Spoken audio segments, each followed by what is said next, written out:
দেখানোর চেষ্টা করছি ছোট্ট রামিসাকে যেখানে ধর্ষণ করা হয়েছিল, অর্থাৎ যেই রুমের ভিতরে তাকে ধর্ষণ করা হয়েছিল সেই ফ্ল্যাটের দৃশ্য আমরা একটু দেখাতে চাই আপনাদেরকে। ঠিক ফ্ল্যাটের এই জানালার গ্রিল কেটেই পালিয়ে শিশুর রামিসা ধর্ষণ ও হত্যা মামলার তদন্তকারী জানিয়েছেন ডিএনএ টেস্ট সম্পন্ন হয়েছে, কাল দেয়া হতে পারে চার্জশিট। আর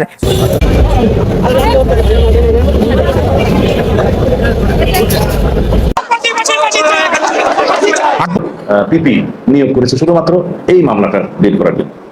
সবকিছু বিবেচনা আমরা আশা করছি যে আজকের মধ্যে তো চার্জশিট প্রদান করা হবেই এবং খুব সম্ভবত 5 থেকে 7 দিনের ভিতরে এই বিচার কার্য সমাপ্ত হবে। সম্মান জানাই, বাট এই দেশে অনেক বিচারক আছে ওর মারেও বেচা দিতে পারবে। এরা মানুষের জীবন নিয়ে খেলা করে। এই যে আজকে এই যে রাইসা নাকি একটা মেয়ের ব্যাপারে শুনছেন না। দর্শক আসসালামু আলাইকুম। রামিসা হত্যার বিচার কি বাংলাদেশের মাটিতে হবে?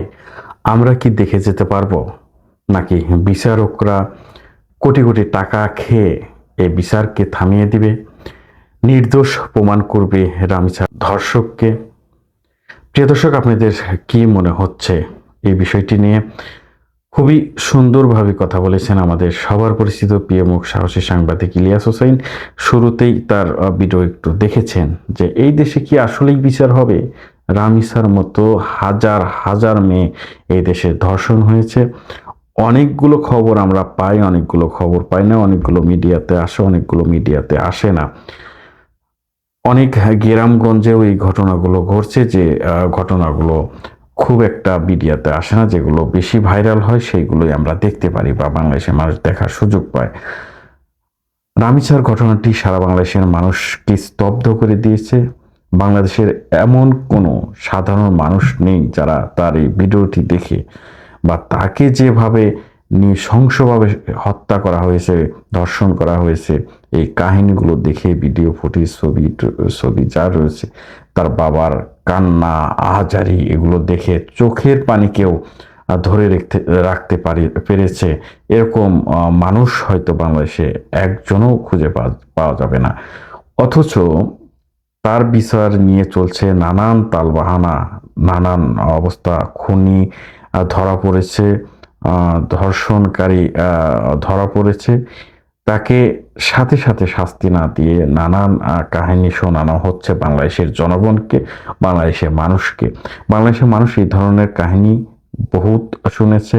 শেখ হাসিনার সময় থেকে শুনতে শুনতে অবস্থা খারাপ। বাংলাদেশের মানুষ এগুলো কাহিনী আর শুনতে চায় না, এগুলো গালগপ্প আর শুনতে চায় না। সংবিধানের দোহাই দিয়ে চলবে না, কোনো অজুহাত চলবে না। প্রকাশ্যে ধর্ষণকারীর শাস্তি দিতে হবে এবং এই নিয়মই, এই আইনই চালু করতে হবে। আপনারা যখন ক্ষমতায় আসেন তখন নানান আইন পাশ করেন, কিন্তু এই আইনটা কেন পাশ করছেন না? একজন শিশুকে, কন্যা শিশুকে, যার বয়স 5-6 বছর, 3 বছর, 4 বছর, 6 বছর, 7 বছর, যারা একদমই মাসুম, যারা কি বলবো, যে কোনো কিছুই বোঝে না, তাদেরকে ধর্ষণ পরবর্তীতে হত্যা করা হচ্ছে। আর আপনারা আইনের কথা বলছেন। এই দেশের মানুষ এইসব আইন টাইন আর দেখতে চায় না। দ্রুত এদের বিচার করুন। বিশেষ করে এই যে ঘটনাটি ঘটে গেল, রামিসা যেভাবে শেষ হয়ে গেল, তার হত্যাকারী ধরা পড়েছে, অবশ্যই তাকে প্রকাশ্যে শাস্তি দিতে হবে। প্রিয় দর্শক, এই বিষয়গুলো নিয়ে এবং বাংলাদেশের বিচার ব্যবস্থা কেমন, এই বিষয় নিয়ে কথা বলছেন আমাদের সবার পরিচিত পিএমক সাহসী সাংবাদিক ইলিয়াস হোসেন। আমরা তার কথাগুলো শুনে আসব, এরপরে আমরা আরো এই বিষয়ে বিস্তারিত আলোচনা করব। ভিডিওটি খুবই ছোট একটি ভিডিও হবে, অবশ্যই ধৈর্য সহকারে পুরো ভিডিওটি দেখবেন, তাহলে বিস্তারিত বুঝতে পারবেন। তো চলুন আমরা সরাসরি ভিডিও স্ক্রিনে চলে যাই। অন্যদিকে যারা বিচারক আছেন বা অ্যাটর্নি জেনারেল সহ আরও এই সরকারের যত চেয়ারগুলো আছে এই আইন মন্ত্রণালয়টা দেখার বা জামিনগুলো দেখার, এরা তো এদের মতো মানে এরা নিজের মারেও বেচা দিতে পারবে। বাংলাদেশের যে বিচারক, এরকম অনেক বিচারক আছে, অনেক ভালো মানুষ, তাদেরকে সম্মান জানাই, বাট এই দেশে অনেক বিচারক আছে ওর মারেও বেচা দিতে পারবে। এরা মানুষের জীবন নিয়ে খেলা করে। এই যে আজকে এই যে রাইসা নাকি একটা মেয়ের ব্যাপারে শুনছেন না, আমি এটা নিয়ে খুব বড় কিছু মনে করি না, এটা খুব স্বাভাবিক। এই মেয়েটা দেখতে একটু কিউট, একটু ভাল লাগছে দেখতে, সুন্দরী একটা মেয়ে, এটার কারণে অনেকের অনেক মায়া লাগছে। ভাই, বাংলাদেশের প্রতিদিন এরকম মারা যাচ্ছে, রেপ টেপ এরকম প্রতিদিনই এগুলো চলছে। এখন এর প্রতি আমরা আলাদা একটা ভালোবাসা দেখাচ্ছি। এই ভালোবাসা আবার বেশি দিন থাকবে না। যেই দেশের মানুষরে কি একটা বের হয়েছে না, ওই যে রাগ করলাম না কি একটা, এইটা দিয়ে যে দেশের মানুষকে ব্যস্ত রাখা যায়, এবং মানে কি একটা কথা বললো, রাগ করলা, এটা সারা দেশে সবাই এটা নিয়ে পাগল। আরে এটা কি কি হইলো, ওটা কি, মানে এটা নিয়ে বলার এত আলোচনা করার কি হলো? এই দেশের মানুষ এত বড় হালা, মানে কি বলবো, এটার কোনো সংজ্ঞায় আপনি সংজ্ঞায়িত করতে পারবেন না এই দেশের মানুষের নীতি নৈতিকতা বিবেক বোধ এগুলোকে। এরা এখন রাগ কল্লা নিয়ে পড়ে আছে সবাই। এরকম এই রাইসের মতো এরকম ঘটনা বাংলাদেশে বহু ঘটেছে, এই নিকট অতীতেও ঘটেছে। মাঝখানে ইউনূস সরকারের সময়ও ঘটনা ঘটলো না, 90 দিনের মধ্যে ইউনূস বিচার করে দেওয়া যাবে, এই আসিফ নজরুল বলেছে, আসিফ নজরুল বিচার করে দিয়ে গিয়েছে।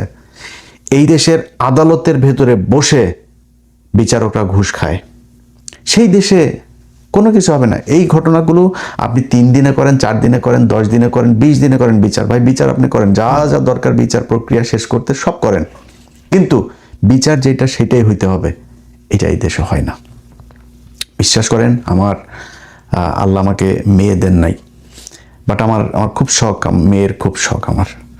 আমার শেষ ছেলেটা যখন আমার মানে 4 মাস না 5 মাস পরে ডাক্তার যখন বলল আমার ওয়াইফকে যে ছেলে হবে।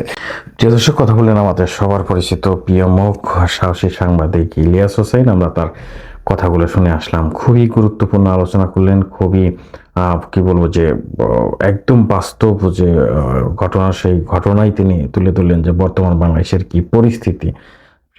বর্তমান বাংলাদেশের পরিস্থিতি আপনারা দেখতেই পারছেন যে ছোট্ট শিশু রামিসা, তার যে হত্যাকাণ্ড, সেই হত্যাকাণ্ড নিয়ে এখনো নানান আলোচনা, নানান সমালোচনা চলছে। তার এলাকাবাসী যারা রয়েছে তারাও কিন্তু এই বিষয়টি নিয়ে ক্ষোভ প্রকাশ করছে। আচ্ছা, আমরা শুনে আসলাম আমাদের বড় ভাই সাংবাদিক ইলিয়াস হোসেন, তার কথাবার্তা শুনে আসলাম, তার কথাগুলো আপনারা বুঝতে পেরেছেন যে তিনি এই দেশের বিচারপতিদের উপর কোনো আস্থা নেই। এই দেশের যারাই ক্ষমতায় এসেছে তারাই, যারা নিরপরাধ তাদের সাথে জুলুম করেছে, যারা অপরাধী তাদেরকে সাজা দেয়নি।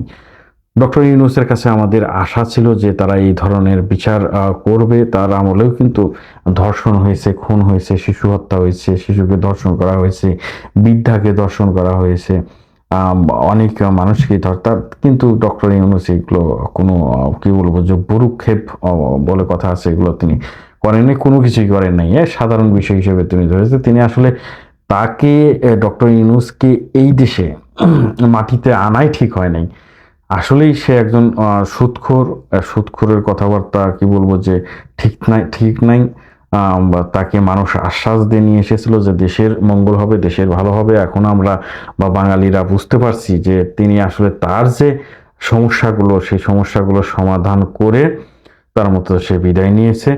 আমরা বিভিন্ন নিউজ, বিভিন্ন জায়গায়, বিভিন্ন সোর্স থেকে জানতে পারি যে তিনি বিএনপির সাথে আতাত করে বিএনপিকে কি বলবো যে ক্ষমতায় দেওয়ার বা ক্ষমতায় তুলে দেওয়ার একটি পরিকল্পনা তার সাথে হয়েছিল, যে তার কারণে তিনি তাদের বিএনপিকে ক্ষমতা দিয়ে তিনি চলে গেছে। এ বিষয় নিয়ে নানা তর্ক রয়েছে, বিতর্ক রয়েছে। উপদেষ্টারা কথার ফাঁকে ফাঁকে বলে ফেলে যে আমরা কিভাবে বিএনপিকে ক্ষমতায় তারা এনেছে, কিভাবে কাজ করেছে। যাই হোক, আমরা এই বিষয় নিয়ে আলোচনা করতে চাই না। আমরা শুধু বললাম যে কিভাবে ধূর্ত ইউনূস বাঙালির সাথে, বাঙালি মানুষের সাথে প্রতারণা করেছে। এই বিষয় নিয়ে আমরা একটু কি বলবো যে কথা বললাম। সরি, আমি একটু দেখলাম যে সাউন্ড কোয়ালিটি ঠিক আছে কিনা এবং সাউন্ড হচ্ছে কিনা। যাই হোক, প্রিয় দর্শক, আমরা সর্বশেষ রামিসা, এই মেয়েটিকে যারা এর সাথে জড়িত, তার দেখুন যে এই ধর্ষক তার স্ত্রীও এর সাথে জড়িত, তার স্ত্রীকেও প্রকাশ্যে ফাঁসি দিতে হবে। কোনো ক্ষমা নেই, এদের কোনো ক্ষমা নেই।